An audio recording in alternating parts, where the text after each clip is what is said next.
ನಮಸ್ಕಾರ ವೀಕ್ಷಕರೇ, ನಾನು ನಿಮ್ಮ ಗಿರಿಧರ್ ಭಟ್. ಒಂದು ಉಕ್ತಿ ಬರುತ್ತೆ, ಯತ್ರೋತ್ಸಾಹಸ ಸಮಾರಂಭೋ ಯತ್ರಾಲಸ್ಯ ವಿಹೀನತ ನಯ ವಿಕ್ರಮ ಸಂಯೋಗಸ್ತತ್ರ ಶ್ರೀಚಲ ಧ್ರುವಂ. ಅಂದರೆ ನೋಡಿ, ಉತ್ಸಾಹಪೂರ್ವಕವಾಗಿರ್ತಕ್ಕಂಥ ಪ್ರಯತ್ನ, ಸೋಮಾರಿತನ ಇಲ್ಲದ ಒಂದು ವ್ಯವಸ್ಥೆ ಜೀವನ, ನೀತಿ ಮತ್ತು ಪರಾಕ್ರಮ ಜೊತೆಗೂಡಿರ್ತಕ್ಕಂಥ ಒಂದು ಸ್ಥಿತಿ, ಅಲ್ಲಿ ಸಂಪತ್ತು, ಸ್ಥಿತಿ, ಗತಿ, ನಿಮ್ಮಿಚ್ಛೆಗಳು ಯಾವಾಗಲೂ ಕೂಡ ಸ್ಥಿರವಾಗಿರುತ್ತೆ. ಮನುಷ್ಯನಿಗೆ ಬಹಳ ಆಸೆ ಹೇಗಿದೆ ಅಂದರೆ ಎಲ್ಲವನ್ನು ಪಡಿಬೇಕು, ಎಲ್ಲದರಿಂದನೂ ಮೆರಿಬೇಕು, ತನ್ನದಾಗಬೇಕೆಂಬತಕ್ಕಂಥ ಬಯಕೆ. ಆಸೆ ತಪ್ಪಲ್ಲ, ಅತಿ ಆಸೆ ತಪ್ಪು. ಕೆಲವೊಮ್ಮೆ ಅತಿ ಆಸೆ ಕೂಡ ತಪ್ಪಲ್ಲ ನಾನು ಕೇಳಿದ್ರೆ. ಆದರೆ ನಿಮಗೆ ನಿಲುಕುವಂಥದ್ದು ನಿಮಗೆ ಸಾಧ್ಯ ಇದೆಯಾ ಅಂತಹ ಆಸೆಗಳು ಮಾತ್ರ ಸರಿ. ನಿಮ್ಮ ಹತ್ರ 1000 ಕೋಟಿ ಇದ್ದರೆ ನೀವು 100 ಕೋಟಿ ಕಾರ್ ತೊಗೊಳ್ಳಿ, ಯಾರು ಬೇಡ ಅಂತ ಹೇಳಲ್ಲ. ಜೇಬಲ್ಲಿ 10 ರೂಪಾಯಿ ಎಲ್ಲ ಕಾರ್ ತೊಗೋತೀನಿ ಲೋನ್ ಮೇಲೆ ಅಂದರೆ ಅದು ನಿಮ್ಮ ಹಣೆ ಬರ.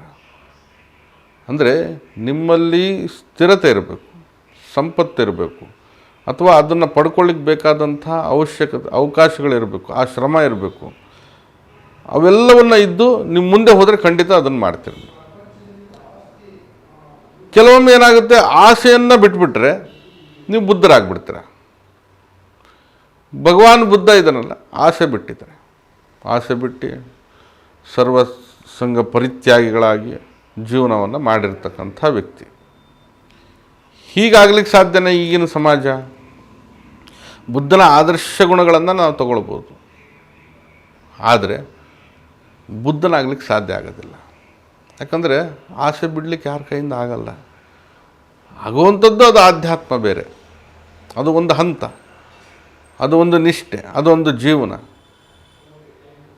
ಅದನ್ನು ಇಲ್ಲಿ ನಾವು ಮಾತಾಡಿದ್ದೇ ಆಯ್ತಂದರೆ ಅಂತಹ ಆಸೆ ಬಿಟ್ಟವನು ಈ ವಿಡಿಯೋನೂ ನೋಡೋದಿಲ್ಲ. ಯಾಕಂದರೆ ಅದರ ಮೇಲೆ ಮೋಹ ಇರೋದಿಲ್ಲ. ಮೋಹ ಇಲ್ಲದೆ ಇರತಕ್ಕಂಥ ಒಂದು ಮನಸ್ಥಿತಿ ಅದು ಬೇರೆ.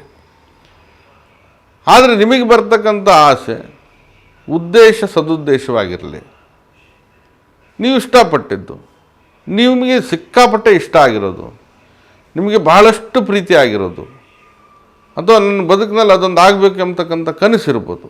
ಅಂಥ ಆಸೆಗಳು ಇದು ಪಡಿಬೇಕಂತಂದರೆ ಅದು ಉದ್ದೇಶ ಒಳ್ಳೆಯದಿರಬೇಕು. ಎರಡನೇದೇನಂತಂದರೆ ಅದ್ರ ಹಿಂದೆ ಶ್ರಮ ಇರಬೇಕು, ಕಾರ್ಯತ್ವ ಇರಬೇಕು, ಹಾಗೆ ಅದರಿಂದ ಆಗ್ತಕ್ಕಂಥ ಪರಿಣಾಮ ಗೊತ್ತಿರಬೇಕು. ಇವೆಲ್ಲವೂ ಒಂದು ಶುಭ ವಿಚಾರದಿಂದ ಕೂಡಿದರೆ ಖಂಡಿತವಾಗಿ ಆಸೆ ನೆರವೇರುತ್ತೆ.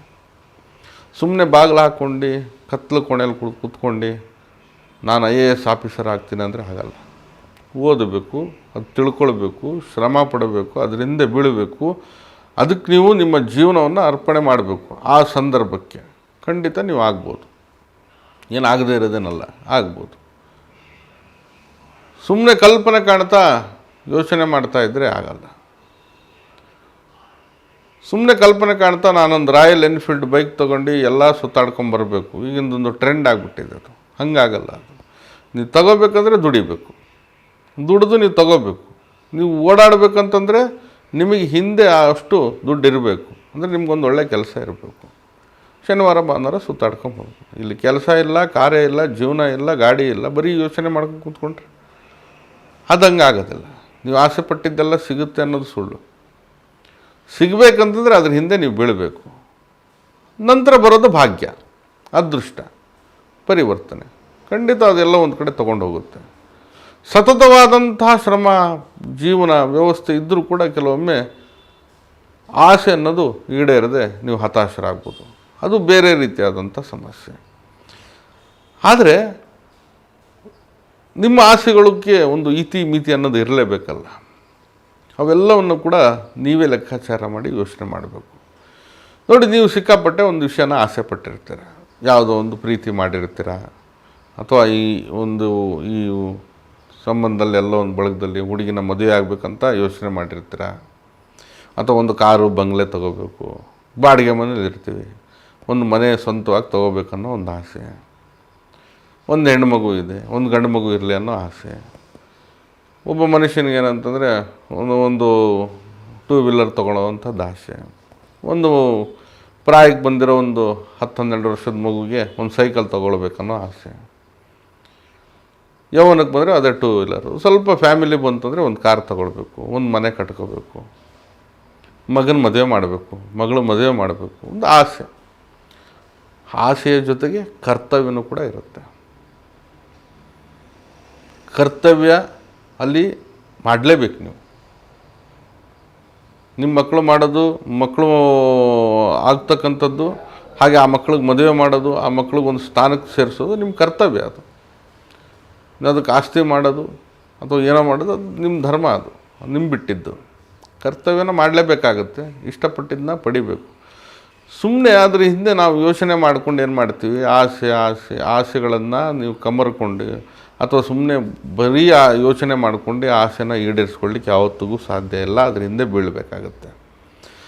ಕೆಲವೊಬ್ಬರು ಎಷ್ಟೇ ಸತತವಾದಂಥ ಪ್ರಯತ್ನ, ಶ್ರಮ, ವಿಚಾರ, ವ್ಯವಸ್ಥೆಯಿಂದ ಹೋದರೂ ಕೂಡ ತಾವು ತಮ್ಮ ಇಚ್ಛೆಯನ್ನು, ಇಷ್ಟಾರ್ಥಗಳನ್ನು, ಇಷ್ಟಪಟ್ಟಿರ್ತಕ್ಕಂಥ ಆಸೆಯನ್ನು ಪಡ್ಕೊಳ್ಳಿಕ್ಕೆ ಸಾಧ್ಯ ಆಗೋದಿಲ್ಲ. ಅವರಲ್ಲೇನೋ ಒಂದು ಕಾರಣ ಇರ್ಬೋದು.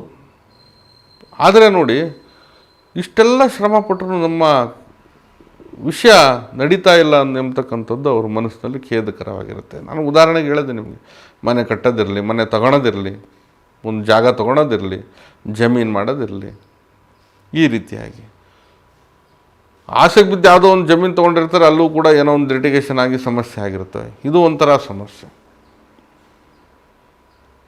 ಹೀಗೆ ಜೀವನವನ್ನು ಕೆಲವೊಂದನ್ನು ಈಡೇರಿಸ್ಕೊಳ್ಳಿಕ್ಕೆ ನಾವು ಬಹಳ ಹೋರಾಟ ಮಾಡ್ತಾಯಿದ್ರು ಕೂಡ ಆ ಹೋರಾಟದಲ್ಲಿ ವಿಫಲ ಆಗಿಬಿಡ್ತೀವಿ, ಅಥವಾ ಹೋರಾಟದ ಪ್ರಯತ್ನದಲ್ಲಿ ಹಿಂದೆ ಉಳಿದು ಬಿಡ್ತೀವಿ, ಅಥವಾ ಆ ಒಂದು ವಿಷಯ ನೆರವೇರಿಸ್ಕೊಳ್ಳಿಕ್ಕೆ ಸಾಧ್ಯವಾಗದೆ ದಿನೇಕವಾಗಿ ಅದರ ಬಗ್ಗೆ ಯೋಚನೆ ಮಾಡ್ತಾ ಕೂರ್ತೀವಿ.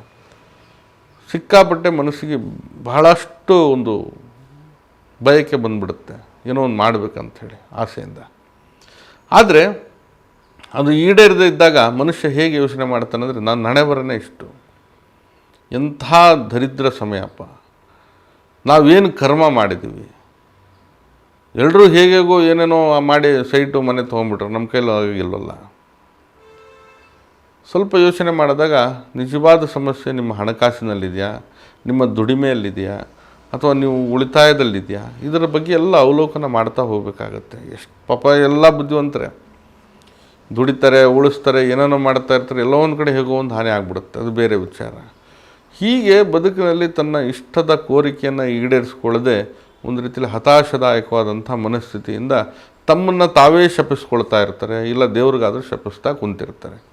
ಭಗವಂತ ಕಣ್ಬಿಟ್ಟಿಲ್ಲ, ದೇವರು ನೋಡ್ತಾ ಇಲ್ಲ, ನಮ್ಮ ಜೀವನ ಹಿಂಗಾಯಿತು ಹಂಗಾಯಿತು, ನಾವು ಯಾವುದಕ್ಕೂ ಉಪಯೋಗ ಇಲ್ಲ, ಅನುಪಯುಕ್ತರು, ಹಾಗೆ ಹೀಗೆ ಎಲ್ಲನೂ ಕೂಡ ಬಂದ್ಬಿಡುತ್ತಲ್ಲಿ ಮನಸ್ಥಿತಿಯಲ್ಲಿ. ಹೀಗೆ ಆ ಬೇಸರದ ಮಾತಿದೆಯಲ್ಲ, ಅದು ಆಕ್ರಂದನೂ ಆಗಿರ್ಬೋದು. ಯಾಕಂದರೆ ಅಳ್ಲಿಕ್ಕಾಗಲ್ಲ, ಹತ್ತಿರ ಮರ್ಯಾದೆ ಹೋಗುತ್ತೆ ಅನ್ನೋದು ಗೊತ್ತು. ಹಾಗಾಗಿ ಒಂಥರ ಯಾವಾಗಲೂ ಚಡಪಡಿಕೆ, ಸುಮ್ಮನೆ ಒಂದು ರೀತಿಯಲ್ಲಿ ಬೇಸರ, ಒಳಗಡೆನೇ ದುಃಖ. ಅದರಲ್ಲಿ ಗಂಡಸರು ಕೂಡ ಒಳಗಡೆನೇ ಮನಸ್ಥಿತಿಯಲ್ಲಿ ಕೊರಗ್ತಾ ಇದ್ದಾರೆ. ಹೆಣ್ಮಕ್ಳು ಬಿಡಿ ಹೇಳ್ಬೋದು, ಕಣ್ಣೀರು ಹಾಕ್ಬೋದು, ಅದು ಬೇರೆ ವಿಚಾರ. ಆದರೂ ಒಂದು ಮನುಷ್ಯನಿಗೆ ಇಷ್ಟಪಟ್ಟಿರ್ತಕ್ಕಂತಹ ಒಂದು ವಿಷಯವಾಗಿ ಪ್ರಗತಿ ಆದರೆ ಎಲ್ಲೋ ಒಂದು ಕಡೆ ಮನಸ್ಸಿಗೆ ಒಂದು ನಲಿವಿರುತ್ತೆ, ಸಂತೋಷ ಇರುತ್ತೆ. ಅವರಲ್ಲೂ ಕೂಡ ಒಂದು ಇದಾದಮೇಲೆ ಇನ್ನೊಂದು ಏನೋ ಒಂದು ಮಾಡಬೇಕು ಅನ್ನೋದಾದರೂ ಬರುತ್ತೆ. ಯಾಕಂದರೆ ಈ ಆಸೆ ಈಡೇರ್ತಾ ಮುಂದೆ ಏನೋ ಮಾಡ್ಬೋದು. ಒಂದು 2 ವೀಲರ್ ತೊಗೊಂಡ ಆಮೇಲೆ ಕಾರ್ ತೊಗೊಳ್ಬೇಕು ಅನ್ನೋದು ಬರ್ಬೋದು, ಇಲ್ಲ ಸೈಡ್ ತೊಗೊಂಡ ಮನೆ ಕಟ್ಟಬೇಕು ಅನ್ನೋದು ಬರ್ಬೋದು, ಮನೆ ಕಟ್ಟಿದ್ರೆ ಬಾಡಿಗೆ ತೊಗೋಬೋದು ಅಂತ ಬರ್ಬೋದು. ಏನೋ ಒಂದು ಬದುಕಿನಲ್ಲಿ ಕ್ಲಿಯರಾಗಿ ಒಂದು ಅವಕಾಶ ಅನ್ನೋದು ಸಿಗುತ್ತೆ ಅನ್ನೋವಂಥದ್ದು ಮನಸ್ಥಿತಿ. ಮದುವೆ ಮಾಡ್ಕೊಳ್ಳೋದು, ಪ್ರೀತಿ ಪ್ರೇಮ, ಇಷ್ಟಪಟ್ಟಿದ್ದು, ಮಕ್ಕಳ ಬಗ್ಗೆ ಆಲೋಚನೆ, ಮಕ್ಕಳ ಒಂದು ಏಳಿಗೆ, ಅವ್ರಿಗೆ ಯಾವುದೋ ಒಂದು ಕೆಲಸ ಕೊಡಿಸ್ಬೇಕು, ಎಲ್ಲವೂ ಕೂಡ ಮನುಷ್ಯನಿಗೆ ಬಹಳ ಒಂದು ರೀತಿಯಲ್ಲಿ ಕಾಡುತ್ತೆ. ಹಾಗಾಗಿ ಆಸೆ ಬಿಡಲಿಕ್ಕಾಗಲ್ಲ. ಪ್ರಾಪಂಚಿಕವಾಗಿ ಹೇಳೋದಾದರೆ ಮಿತಿ ಇಲ್ಲದಿರ್ತಕ್ಕಂಥ ಆಸೆಗಳು ಬೇರೆ ಆಯ್ತಾ ಬಿಡಿ. ಏನೂ ಮಾಡ್ದೇ ಅರಮನೆ ಕೇಳ್ದಂಗೆ ಆಗುತ್ತದು, ಬೇರೆ ವಿಷಯ ಅದು. ನಿಮ್ಮ ಕೋರಿಕೆ, ಇಷ್ಟಾರ್ಥಗಳು, ಆಸೆ ನೀವು ಶ್ರಮಪಟ್ಟು ನೀವು ಅದ್ರ ಹಿಂದೆ ಬಿದ್ದು ಅದಕ್ಕೆ ಪ್ರಾಮಾಣಿಕವಾದಂಥ ಪ್ರಯತ್ನಶೀಲತೆ ನಿಮ್ಮಲ್ಲಿದ್ದರೂ ಕೂಡ ಆ ಆಸೆ ನಿಮಗೆ ನಿರಾಸೆಯಾಗಿ ಕಾಡ್ತಾ ಇದ್ದರೆ ನೀವು ಈ ಪರಿಹಾರವನ್ನು ಮಾಡ್ಬೋದು. ವೀಳ್ಯದೆಲೆ ಬಳ್ಳಿ ಇರುತ್ತೆ, ನಿಮಗೆ ನೋಡಿರ್ತೀರ. ವೀಳ್ಯದೆಲೆ ಬರೋದೇ ಬಳ್ಳಿಯಲ್ಲಿ, ಎಲೆ ತಿನ್ನುವಂಥದ್ದು, ಅದರಲ್ಲೂ ವೀಳ್ಯದೆಲೆ ಬಳ್ಳಿ ಇರುತ್ತೆ. ಆ ವೀಳ್ಯದೆಲೆ ಮೇಲೆ ಮೊದಲು ಕ್ಲೀಮ್ ಎಂಬ ಬೀಜಾಕ್ಷರವನ್ನು ಈ ಜೇನಿನಲ್ಲಿ ಬರೀರಿ. ಹಾಗೂ ಅದೇ ಬಳ್ಳಿಯ ಒಂದು ಭಾಗವನ್ನು ತೆಗೆದುಕೊಳ್ಳಿ. ಎಲ್ಲಿ ವೀಳ್ಯದೆಲೆ ತೆಗೆದಿರ್ತೀರಲ್ಲ ಅದೇ ಬಳ್ಳಿನ ನೀವು ತೆಗೆದುಕೊಳ್ಳಿ. ಇವೆರಡನ್ನೂ ಒಂದು ಜಾಗದಲ್ಲಿಟ್ಟು ಪೂಜಿಸಿ. ಒಂದು ಯಾವುದಾದ್ರೂ ಒಂದು ಸ್ಥಳ ಶುದ್ಧವಾಗಿರತಕ್ಕಂಥ ಜಾಗ ನೋಡಿ ಅರಿಶಿನ, ಕುಂಕುಮ, ಗಂಧ, ಲೋಬಾನ ಏನು ಹಚ್ಚಿದ್ರೆ ಹಚ್ಚಿ ಅದನ್ನು ಪೂಜೆ ಮಾಡಿ. ಹಾಗೆ ಎಲೆಯನ್ನು ಒಂದು ಏನು ಕ್ಲೀಮ್ ಎಂಬತಕ್ಕಂಥ ಬರೆದಿರ್ತೀರಲ್ಲ ಅದು ಸುಮ್ಮನೆ ಹಾಗೆ ಬರೀರಿ ಅಷ್ಟೇ. ಅದನ್ನು ಒಂದು ಸೂಜಿಯಲ್ಲೇ ತಾವು ಎಲೆ ಮೇಲೆ ಬರಿಬೋದು ನಿಧಾನಕ್ಕೆ, ಹಂಗೆ ಬರೀರಿ. ಹಾಳು ಹೊಟ್ಟೆ ಅಂದರೆ ಏನು ಖಾಲಿ ಹೊಟ್ಟೆಯಲ್ಲಿ ಅದನ್ನು ಸೇವನೆ ಮಾಡಬೇಕು. ಬೆಳಿಗ್ಗೆ ಎದ್ದ ತಕ್ಷಣ ಖಾಲಿ ಹೊಟ್ಟೆ ಇರುತ್ತಲ್ಲ ಆವಾಗಲೇ ಸೇವನೆ ಮಾಡಿ ನಂತರ ಆ ಬಳ್ಳಿಯನ್ನು ಬಲರಟ್ಟೆಗೆ ಕಟ್ಕೊಳ್ಳಿ. ನಿಮ್ಮ ಬಲಭಾಗದ ರಟ್ಟೆಗೆ ಕಟ್ಕೊಳ್ಳಿ. ಖಂಡಿತವಾಗಿ ಅದು ಏನು ನೀವು ಮನಸ್ಸಿನಲ್ಲಿ ಆ ಭಾವನೆ ಆಸೆಯನ್ನು ಅಂದುಕೊಂಡು ನೀವು ಕಟ್ಕೊಳ್ತೀರಲ್ಲ ಖಂಡಿತ ಅದು ನೆರವೇರುತ್ತೆ. ಆ ಒಂದು ರಟ್ಟೆ ಕಟ್ಕೊಂಡಿರೋದು ಒಂದು 24 ಗಂಟೆ ಅಥವಾ ಎಷ್ಟು ಸಮಯ ಬರುತ್ತೆ ಅಷ್ಟು ಸಮಯ ಇರೋ ಥರ ನೋಡ್ಕೊಳ್ಳಿ ಸಾಕು. ನಂತರ ಅದನ್ನು ನಿರ್ಜನ ಪ್ರದೇಶದಲ್ಲೋ ಅಥವಾ ನೀರಿನಲ್ಲೋ ಅಥವಾ ಯಾವುದ್ರ ಗಿಡ ಗಂಟೆ ಇರುತ್ತಲ್ಲ ಅಲ್ಲಿ ವಿಸರ್ಜನೆ ಮಾಡಿ. ಖಂಡಿತ ಇದು ನಿಮ್ಮ ಇಷ್ಟಾರ್ಥ ಕೋರಿಕೆ ಆಸೆಗಳನ್ನು ನೆರವೇರಿಸಲಿಕ್ಕೆ ಒಂದು ಸುಲಭವಾಗಿರ್ತಕ್ಕಂಥ ತಂತ್ರ. ಆ ಸಮಯದಲ್ಲಿ ನಿಮ್ಮ ಮನೋಬಯಕೆ, ನಿಮ್ಮ ಆಶಾಭಾವನೆಯನ್ನು ನಿಮ್ಮ ಮನಸ್ಸಿನಲ್ಲೇ ವ್ಯಕ್ತಪಡಿಸ್ಕೊಳ್ಳುವಂಥದ್ದನ್ನು ರೂಢಿಸ್ಕೊಂಡ್ರೆ ಖಂಡಿತವಾಗಿ ಅದು ಶುಭ ಫಲವಾಗಿ ಗೋಚರಾಗಿ ನಿಮಗೆ ಕಾರ್ಯದಲ್ಲಿ ಅಥವಾ ಬೇಡಿದ್ರಲ್ಲಿ ಅಂದ್ಕೊಂಡಿದ್ದರಲ್ಲಿ ನಿಮಗೆ ಖಂಡಿತ ಯಶಸ್ಸು, ನಿಮ್ಮ ಆಸೆ ಈಡೇರುತ್ತೆ ಅಂತ ನಾವು ತಿಳಿಸ್ಬೋದಾಗಿದೆ. ಖಂಡಿತ ಈ ಸರಳವಾದಂಥ ಪರಿಹಾರವನ್ನು ಮಾಡಿ, ಇದರಿಂದ ಶುಭ ಫಲಿತಾಂಶ ಸಿಕ್ಕೇ ಸಿಗುತ್ತೆ. ನಾನು ನಿಮ್ಮ ಗಿರಿಧರ್ ಭಟ್. ನಮ್ಮ ಕಚೇರಿ ಅಥವಾ ಮನೆ ಬಂದು ಜ್ಞಾನಭಾರತಿ ಯೂನಿವರ್ಸಿಟಿ ಕ್ವಾರ್ಟರ್ಸ್ ಸರ್ಕಲ್ ಬೆಂಗಳೂರಲ್ಲಿದೆ. ಬರೋರು ಒಂದು ಸಮಯವನ್ನು ನಿಗದಿಪಡಿಸ್ಕೊಂಡು ಬರಲಿಕ್ಕೆ ಸಾಧ್ಯ ಆಗಿಲ್ಲ ಅಂತಂದರೆ ಈ ಕೆಳಗಡೆ ಕಾಣ್ತಾ ಇರ್ತಕ್ಕಂಥ ಮೊಬೈಲ್ ನಂಬರ್ಗೆ ಕರೆ ಮಾಡಿ ಮುಕ್ತವಾಗಿ ಸಮಾಲೋಚನೆ ಕೂಡ ಮಾಡ್ಬೋದು. ಎಲ್ರಿಗೂ ಶುಭವಾಗಲಿ. ನಮಸ್ಕಾರ.